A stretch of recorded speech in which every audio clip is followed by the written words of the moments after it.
I was born in 1980 and grew up in a small, dying steel town in Ohio, right in the heart of the Rust Belt. It was a very special, unique time. Everything felt somehow easy and uncomplicated. Everyone knew each other, and the exact same families lived in the exact same houses for decades. I still visit my hometown once a year, and it feels like absolutely nothing has changed there. The same old neighbors, the same cashiers in the local stores that survived. But what I remember most from my childhood is my middle school years. Life in the early 90s was completely different. We didn't have smartphones, social media, or modern consoles. We spent our days outside, riding our bikes until the streetlights came on. It was a glorious, carefree time, but it was also when I had the most terrifying experience of my entire life. It was the first and hopefully the absolute last time I ever encountered the supernatural, and I still cannot forget it, even after all these years. I was in the 7th grade, making me about 12 years old. As always, my group of friends and I were hanging out late. It was around 10:30 at night. We were sitting in the dark alleyway, swapping urban legends and ghost stories.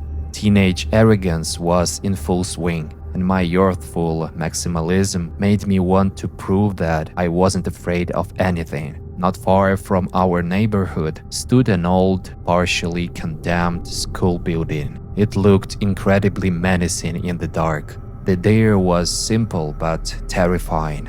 Break in through the front entrance, sneak past the night watchman, run up to the 3rd floor, open a specific window, and look out at the courtyard. It had to be done in pitch-black darkness, because I absolutely hated feeling weak or giving the other guys a reason to doubt my courage.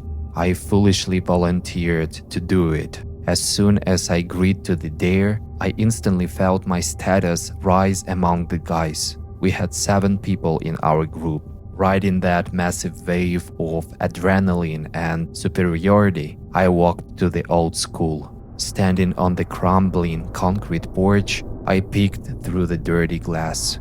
The night watchman was fall asleep at his desk, his heavy breathing audible even through the thick door. I carefully pulled the door open and slipped into the dusty lobby. I crawled on my stomach right past the guard, slipped behind the concrete pillar, and got to my feet. My friends were supposed to wait outside in the courtyard by the window. I was now on the 1st floor, in total, suffocating darkness without a flashlight.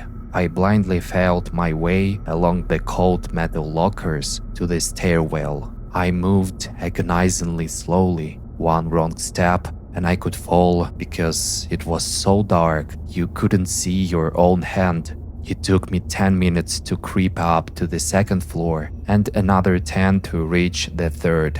As soon as my foot hit the landing of the 3rd floor, my heart stopped. I heard a voice echoing loudly from the very bottom of the stairwell. It was one of my best friends yelling frantically, "Run away, quick! Run back down!" Deep anxiety hit my chest. But just as I turned around to head back down, I heard another shout coming from the courtyard, right outside the open window. It was the exact same friend who had just called me from the stairs. He screamed, "Don't go anywhere! Stand perfectly still and don't move!" I wasn't just scared anymore. I was absolutely paralyzed with a visceral dread. Then, from the dark stairwell below me, the first voice yelled again, "Hurry up and run down! I'm right here! Don't listen to anyone!" I froze, completely immobilized, hot tears streaming down my face. I didn't know what to do, who to believe, or where to run. The voice from the stairwell screamed again, but now it sounded like a bizarre chorus of several guys from my group speaking at once. "There is nobody in the courtyard. We're all standing down here. Do not go to the window. We're coming up." Suddenly, an unnatural, guttural roar echoed through the entire building, and the voices from the stairs shouted in perfect unison. "Run!" I screamed hysterically and blindly sprinted down the dark hallway, completely ignoring the window. Heavy thudding inhuman footsteps were rushing up the stairs right behind me. "Don't go to the window! Don't go forward!" The mimicking voices from the stairs shrieked. At the exact same time, a voice from the open window roared, "Jump!"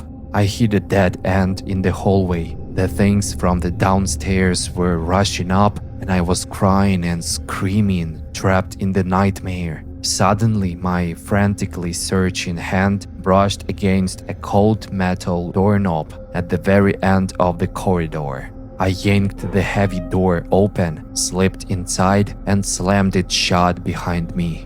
I found myself in a cramped utility closet.